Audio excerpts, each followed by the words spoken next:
What's up, guys, and welcome back to How to Build Your FIFA Ultimate Team. So, this is episode 4, and in today's episode, we are going to run through some of the high-value SBCs that are out right now as the game's kind of almost a month in, and there's some really good stuff finally starting to roll out. Our first promo looks like it's on its way. We're also going to run through the tactics that I use for my team online and offline. I want you guys to kind of understand what exactly everything is.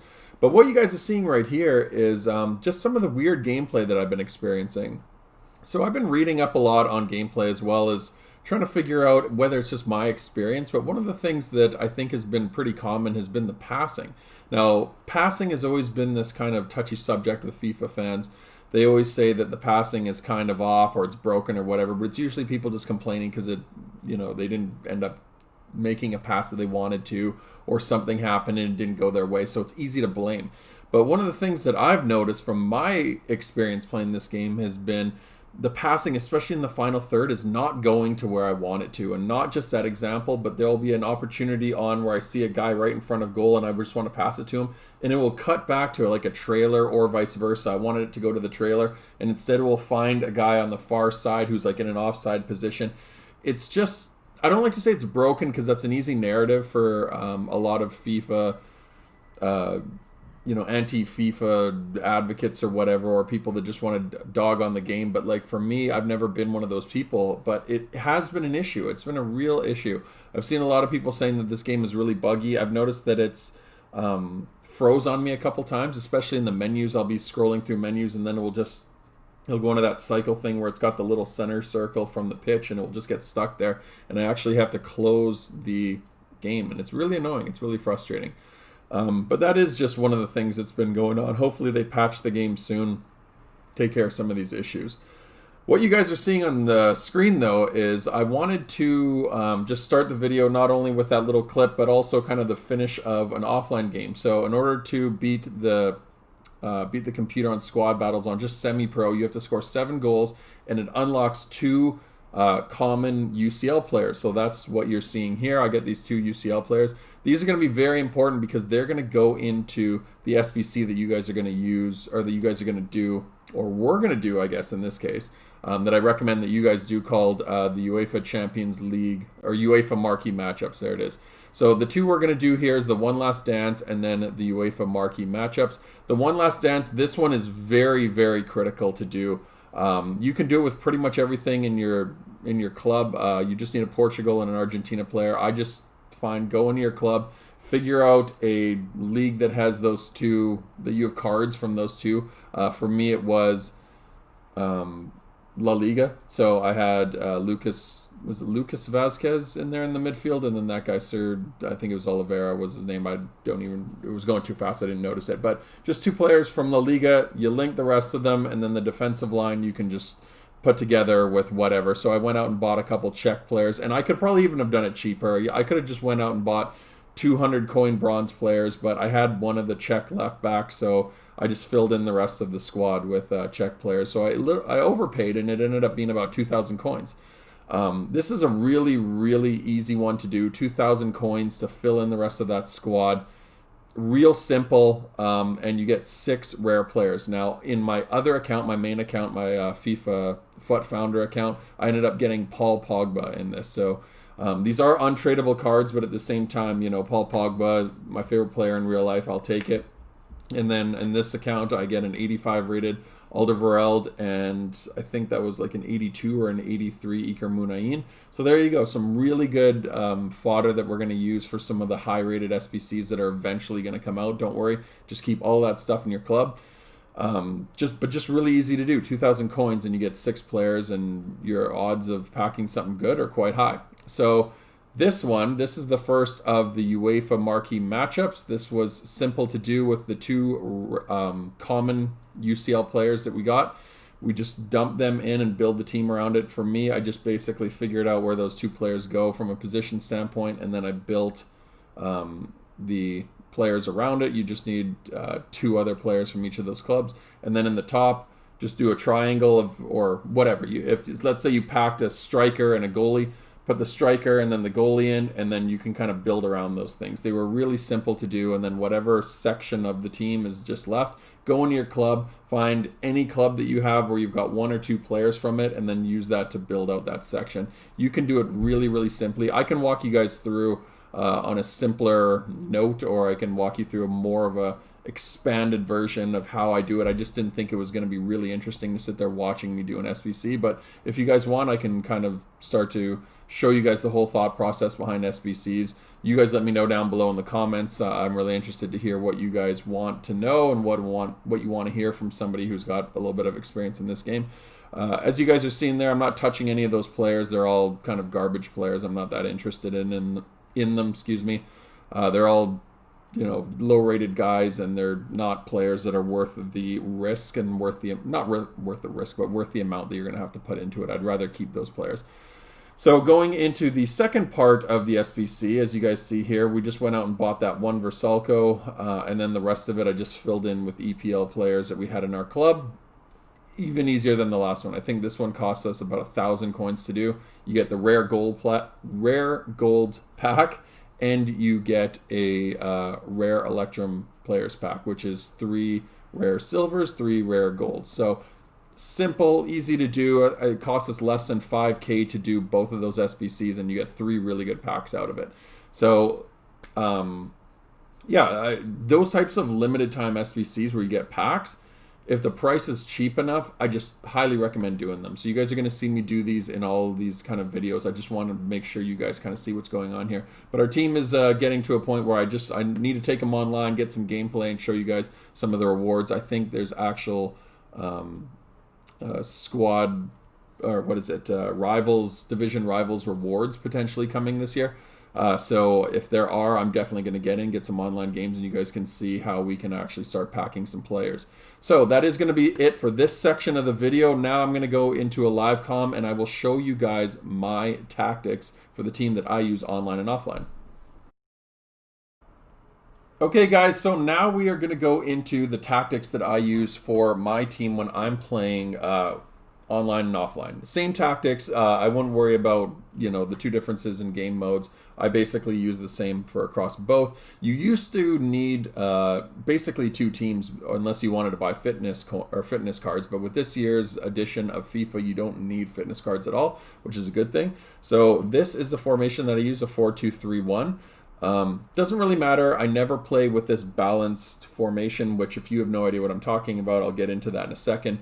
But this formation right here that you guys are seeing, it doesn't matter what formation you use. You just basically want to fit all the players in. That's all that's important right now. So because I have a left mid and a right mid here with Pepe and Bergwijn, I just want to make sure that I have a wide formation. But you can go in. I could potentially play any formation I want. I just need one that's wide, right? So let's say I was playing with a narrow formation that didn't have right mids and right wings. Where's one? Like that, right? 5 at the back. Then my players are going to be not only out of position here, but I can't fit in Pepe, I can't fit in Bergwijn. So right now I'm just required to play with a formation, or start with a formation that has wide. But I can play with any of these. They've all got the right amount of players, the right amount of positions. But I've just chosen to do a 4-2-3-1. Number 2 variation because I end up moving to this in-game. I end up playing it a little bit more narrow, which we will get into in a second. So in order to fit all these players in, just get that right formation. So we're going to go into custom tactics. And I'm going to run through all of these different tactics with you so you guys get a better understanding of what exactly they are. So basically the way tactics are broken down, you've got defense and offense. Your defensive tactics here, these are the most important ones in terms of what you're actually looking at. They all default to balanced. What I play is Dropback. Basically what balance does is it's just a combination of everything. I know a lot of pros don't like touching this and stuff like that, so some of them like make sure that they use all of this stuff. Some people just don't really believe in it, so they just play on balance. I believe in it because, look, it's just the coding. It tells your players what to do. So if you don't believe in it, that's fine, but this affects your team. I remember having a close friend of mine, never touched his tactics. I played around with him, showed him exactly what I was doing. He said it just changed his game completely. So not to pat myself on the back, but like, look, this stuff matters, especially if you want to take your game from real basic fundamental FIFA player into that next stage of FIFA. This is the stuff you have to do. So Drop back is what I play, and basically all that's happening here is when your team dispossesses the ball, see what's happening with the green players, they all just kind of drop back into formation. This was highly abused last year, especially with the depth and width and stuff.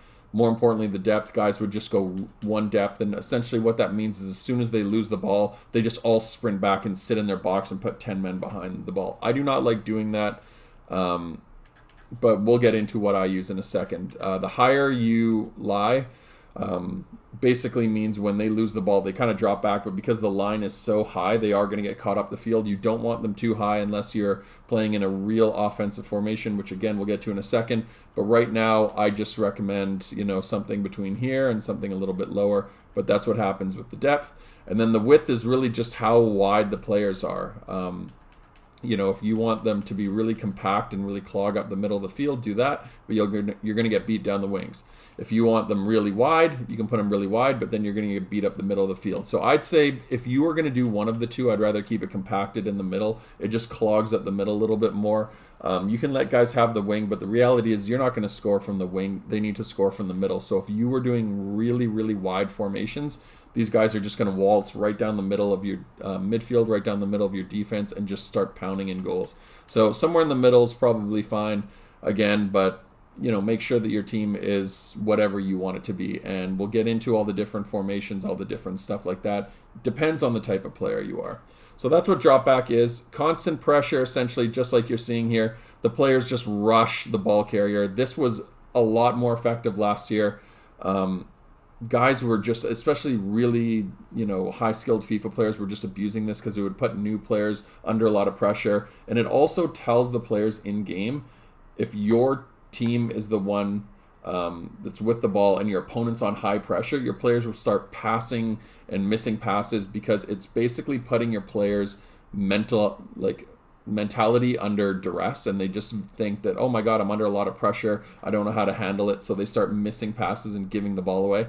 I believe that this has been nerfed massively. So last year constant pressure was really effective because you could just do it all game and it would just kill guys. The reason that people didn't want to do it was because it started draining their stamina, but the reality was by the time the guys would actually start getting drained, like their stamina started draining in game, it was so long into the game, you'd be so far behind that you'd be 4 or 5-0 down, it wouldn't even matter. So this is an interesting one, constant pressure. I recommend using it for some of the other tactics, but I wouldn't start your team off with it. Possession after loss, just like it sounds, as soon as you lose the ball, the players pressure it. Again, another tactic that was really used by a lot of pros last year, but the reason that this started becoming a lot rarer and rarer to see was because pros and really good FIFA players understood how to handle it. Essentially, when the ball carrier would lose the ball, 3 guys would swarm them. If you're a good enough FIFA player, you can kind of pass your way out of it, and now you've got 3 players out of position, or your opponent is 3 players out of position. So really good FIFA players know how to work around that. Pressure on heavy touch, exactly the same thing. Between the two of them, I would do the pressure on heavy touch. It's basically like, hey, I'm kind of jockeying, waiting, and then as soon as the opponent starts sprinting and the ball gets away from them, that's when the players swarm. So that one's a little bit more useful, and then balance is balance. So for me, I like drop back of those. The reason I have it on possession, I just kind of defaulted on possession. Again, this defaults to balance, which is just, it is what it is. Possession essentially means all your players are coming short. If you watch the green guys on the field here, they're showing for the ball, which is really important for me. So I do not recommend everybody use this. It depends on the type of FIFA player you are. For me, I like guys showing for the ball. I keep the ball on the ground. Excuse me. My voice is cracking here. But I like guys showing for the ball, coming to the ball, because I just want to keep a whole lot of possession. That's the way I play FIFA. I don't play a lot of long balls. I don't rush up the field. I want everything short, concise, and to feet. So that's why I choose possession. Fast build-up play is exactly like it sounds. As soon as you get the ball, guys rush up the field. Now, this is a common one, and this is one that a lot of people should probably consider. Basically, when you get the ball, your players bomb up the field. So it can be really useful in the sense that like your players get up the field a lot quicker and they shoot forward. The reason that I don't use fast build-up play is because I don't recommend it for everyone, because if you get the ball and you just rush up the field, if you guys that do that tend to lose possession quite quickly, and if you've got all your players rushing up the field, a really good FIFA player will, dispossess the ball carrier, and then you'll get counterattack because all your players have rushed up the field. So for me, I love playing against guys that are fast build up. Guys, so many new FIFA players and so many kind of like young guys, they just want to get the ball up as quickly as possible because they're impatient.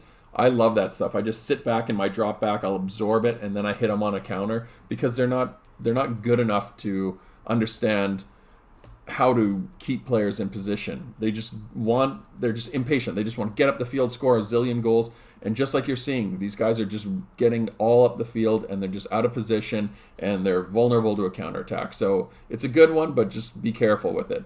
Long ball, I don't necessarily recommend long ball. In fact, I've never actually seen anybody use long ball. It's kind of like that classic English, lower league tactic of just lob the ball up the field.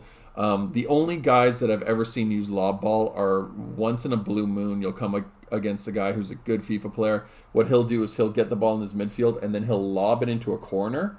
And because you've got some guys that sit on a really high line, that ball across the field into the corner, it's like the computer can't calculate it quick enough. And the really quick attackers, so the fastest players on the team are always going to be wingers. They're always going to bomb in behind the wingbacks, and next thing you know, you've got kind of like this odd man rush on. So it can be useful, but you have to play that style, and I just don't recommend it. So for me, again, possession or try one of the other ones, but for me, I like having that ball to feet. Width, just like it sounds again, keeping more of a balance width is fine. If you have it too compacted, guys take away that space and it's too easy to defend because guys are getting in each other's way. So I recommend having a little bit of width there. Players in the box, I don't like having too many players in the box. Same thing with free kicks and corners, and I'll explain why in a second. But that's my balance. Off of kickoff, I go into defensive. So your two main ones are going to be your defensive and your attacking. Depends on whichever one you want to do. Essentially, you can pick between the two of them, but I do defensive and I do a 4-2-3-1. We'll get into the formation in a second, but I do drop back. I kind of keep the width the same, but I bring them in a little bit just because I want to make it a little bit more claustrophobic for the guys that are attacking me. And then depth, I keep it at 3 because I want them to drop back, sitting on a high line that's too high.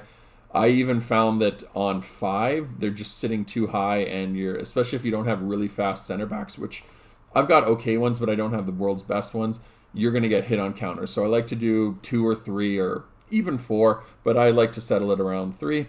I do possession for the same reasons I talked about. I want guys showing for the ball. And then width, I'll do the same. I just keep it the way it is. I want guys a little bit wider because if I do it too narrow, the guys kind of come in. I'm also using a 4-2-3-1 formation, which is already quite narrow.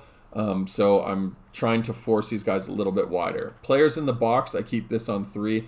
The reason for that is anything lower, you're only going to get one guy in the box. And I'm okay actually going on 2. The reason for me that I don't want players in the box is because I don't cross a whole lot, so I don't really care. And when you have... This is a really important thing to consider with these bottom 3. When you have too many players in the box, why this is going to be a problem. People think, okay, we're going to bomb forward, we're going to get a lot of guys into the box. The problem is when you have the computer players running forward, defensive computer players are going to run forward too. So look at all the players that are in the box right now. This is going to be an issue because now you've got not only your players plus all but you also have the defenders, the computer defenders in the box. Your opponent's going to be there, and now you've just got like a wall of guys that you have to try to get shots through and you have to try to wiggle through. So I just like keeping as many players as far away from the box, kind of on the edge of the box for 2 reasons. 1, I don't want to get countered, and 2, I want to keep my attacking area as clear as possible of defenders and my own players. I want it kind of very clean, a lot of room to maneuver. Same thing with corners. Corners, I want a little bit of presence in there. I don't want just one guy. And then free kicks, I'm not as concerned. I just don't want everybody forward because if you have everyone forward, you're definitely going to get countered. So yeah, I'll keep it on 2 for both of those. So that's going to be my defensive. That's going to be my defensive tactics. My attacking tactics are essentially the same. I'm going to bring this down a little bit, but I'm going to keep this all the same. And the only reason for that is because I just change the formations. That's it. So When I'm defensive, I default this out of the gate. I play a 4-2-3-1, which looks like this. I'll do a 4-2-3-1, and this is the formation I use. Whoops. So these are the players. I have Oli Watkins there. He's really fast striker. I have Madison kind of sitting in behind. I have Bergwijn and Pepe, my two fast players, which are a little bit more... They're technically central players, but because I'm playing a little bit wider, they push out a little bit. And then I like having presence in the midfield. This is also a really good formation for possession because you've got width, you've got some depth, but you also have a nice balance of players, and it's not clogging up the midfield. It's not putting too many players at striker. The only thing is this year I find that the striker gets quite isolated. So sometimes when I find that I've just got one guy forward and there's just too many defenders to beat, that's when I will change in-game to attacking. And the reason I change to attacking is just that. I want two strikers. I want two guys up front. I want some options to play with. And, I'll still keep that midfield quite heavily condensed, but I just need more players up top. So that's really the only difference between these two. Depending on how things are going, I'll switch to a two-striker formation, but for the most part, I default to one. These two formations I play when I'm really either need to get back in the game, which is attacking, or I'm trying to hold on to a lead, which is ultra defensive. So let's start with ultra defensive. I have drop back. I like width the way it is. We'll drop it down to 4. Depth, I'll keep it at 2. I don't want it at 1, and the only reason I don't have it at 1, not a huge difference, but the only real big factor is because at 1, you're really going to see these guys just sit in the box. And the problem is you're just absorbing pressure. And eventually when guys are going ultra attacking, the game just kind of breaks, and they're just going to start getting all these bounces. Like, let's say you're up 5-3, you're going to go into ultra defensive, he's going to go into ultra attacking, and your team just falls to the floor because the way the game reads it is it says this guy's in ultra attacking, he's 2 goals down, all the sliders start pushing towards your opponent and all your sliders start dropping. So essentially you're just sitting in a defensive shell trying to absorb pressure. And to go back to this, why I don't want it at 1 is because if you're at 1, you're just absorbing pressure, and if you do win the ball back, your players are all in your own box and you don't have any options. So I do want them to kind of get out. I do want them to get out of my own end. Possession, the reason that I don't have it on possession is because I need really, really smart play here. But at the same time, actually, you know what? Maybe I will keep it on possession. I was thinking fast build-up, but the problem is I don't want them all rushing out of the box. Because fast build-up's just going to have everybody jet forward. And then, like I said, when you're needing to use ultra defensive, your players, they're definitely going to start missing passes. So if you've got guys missing passes and all the computer players run up, you're now susceptible to get counterattacked. So I'm going to go possession here and just make sure that guys are showing for the ball, real simple passes. Just literally do that. Just hold possession. Don't give the ball away, because when you're in ultra defensive, the computer is looking for reasons to score goals against you. So just minimize the amount of opportunities your opponent gets by making sure that you hold on to the ball. Width, depth, all this stuff is just going to be, keep as little amount of players as possible, because don't forget, you're trying to hold on to a lead with this. The formation I use is a 4-5-1. The reason I don't use a 5 at the back is, again, I don't want this. We're going to be really deep. I don't want all my players on the back line, because if I do win the ball, they're all going to be too far back. So I like playing with a 5 midfield. And the reason for that is, I just need players in the midfield. I need possession. I need a lot of depth. And I just need, outlets. I need guys to clog up that midfield. And when I do get it, I want a lot of guys close that I can just make simple passes to. So that's why we use a 4-5-1. I'm going to put my speedy players out on the wings here. And then make sure that you've got a fast player up front, because when you do get the ball, your opponent's going to be really high press. So you're going to need to hit them on counterattack. So that's what you're going to need for a defensive formation. And then the last one is going to be if we are down. Let's say you're down 5-3. This is my more of a desperate formation. So I have constant pressure, really high, or simple width, but really high depth. I just want these guys really high. I want fast build-up play. Every time we get the ball back, I just want all my guys bombing forward, because we need to put him under pressure.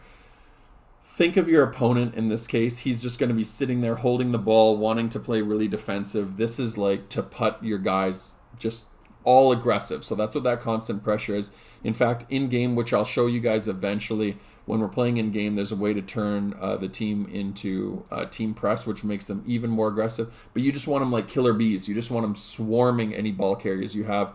Put your opponent under pressure, put the computer under pressure, whoever you're playing. Make sure that there's a lot of constant pressure on it.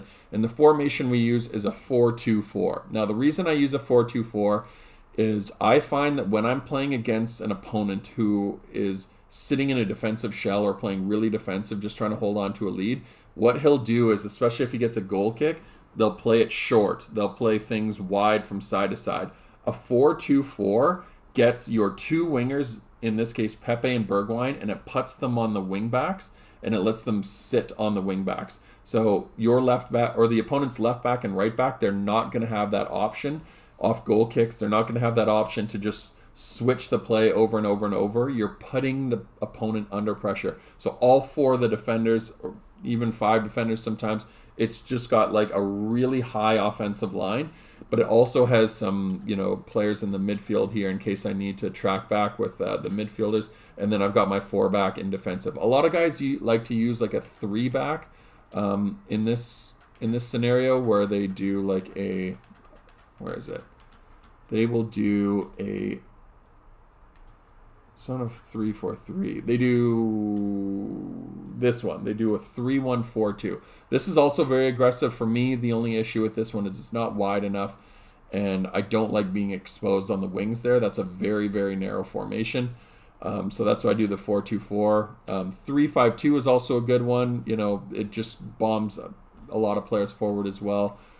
This is the worst possible formation you can use. Do not use a 3-4-3. It just basically it opens up the whole field. Like, look at the middle there. James Madison, Lo Celso, and Gedson Fernandez are your only players in the midfield. It just essentially takes four guys, puts them right on the sideline, puts them right on top of each other, those two wingers.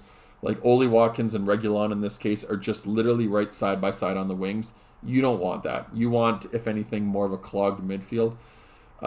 But yeah, in this case, if you're just going ultra attacking, any of these three at the backs with the exception of 3-4-3 is a really good option. But for me, this is the one I like. I just like that 4-2-4. It gives me some defensive coverage, but it just puts a lot of pressure offensively. So that is my tactics that I like to use. Instructions, I will go to my defensive instructions. I don't change too much. The only one I will change is the striker. I will go to get in behind because I want my striker to just do that. I don't want him to show for the ball. I want him to get in behind the attackers. That's a really important one. I'm surprised I actually didn't have that there. And then these two players I will have as stay back while attacking, because they're defensive midfielders. And then here, stay back while attacking, stay back while attacking. These two wingbacks in almost every 4-back formation, these wingbacks will have balance, and you don't want that. You do not want them rushing forward because it leaves you exposed in the back. Even playing against the computer just dumps the ball into the corner and your players get caught up. So especially for like high attacking guys like Hector Bellerin and Reguilon, they probably have high defense or high attacking work rates. You do not want these guys bombing forward. You want to force them to stay back. So that is a very, very important one. And with all these other guys, I just have them on balanced. I try to keep everything as balanced as possible. I don't like touching this stuff too much. Just with the get in behind for your striker, because you need him, getting attacking runs. In this formation, these two are going to be defensive positions. And for the wingbacks, like I said, on attacking, now I'm just worried that I haven't touched these at all. Let's do instructions on this. I'm going to do, I haven't touched any of this stuff. So you can see drift wide here, stay central. We're going to leave that on balanced, but I do want them to get in behind. Whoops, get in behind. I'm going to leave all of that stuff. Stay back while attacking, stay back while attacking. The only one I'm going to touch here is going to be Gedson Fernandez, which I want him to stay back while attacking. So the other players, and the reason that you do that is because if you don't, the players are all going to bomb forward. You need kind of a defensive player there in that middle position. But ultra attacking is going to be an interesting one. Let's do instructions. I'm going to leave them on balance just because this is my desperation formation. Get in behind, chance creation. I'm gonna leave all that stuff. I just want those two middle players to get in behind. But everything else is just attacking, right? This is, like I said, this is last ditch, last resort, super high pressure, constant pressure. We're gonna need that to be ultra attacking. And then on ultra defensive, this is really important that you touch all this. You want these guys stay back while attacking, stay back while attacking, stay back while attacking, stay back while attacking. And then you can keep all of these guys, the two wide guys, Nicholas Pepe, Bergwijn, and then Oli Watkins. Let's do get in behind. So there you guys have it. Those are going to be my tactics. As in terms of roles, captain, it's just your preference, whoever you want to be your captain. Penalties, make sure that you've got a good penalty kick taker here. For me, Pepe is going to be the best one. Left corner and right corner, I make sure that I just have small players that have really good passing. In this case, it's James Maddison. And then for free kick takers, I make sure that these two are the same, to be honest with you. And the reason I have James Maddison is I like free kick accuracy. I think that's the most important one, because literally wherever you put that little, target, that's where the ball is going to go. The higher his free kick accuracy, the more accurate that shot is going to be. If you've got a guy who's got low free kick accuracy, it's going to spray wherever. It's the most important one. Curve helps. I'm not super concerned with it. Shot power, same thing. Finishing, I wouldn't worry too much about it, but that free kick accuracy, that's the biggest one. And then curve and shot power help, but it's not the end of the world. So same thing with these two. And that is going to be that. We are going to save our changes.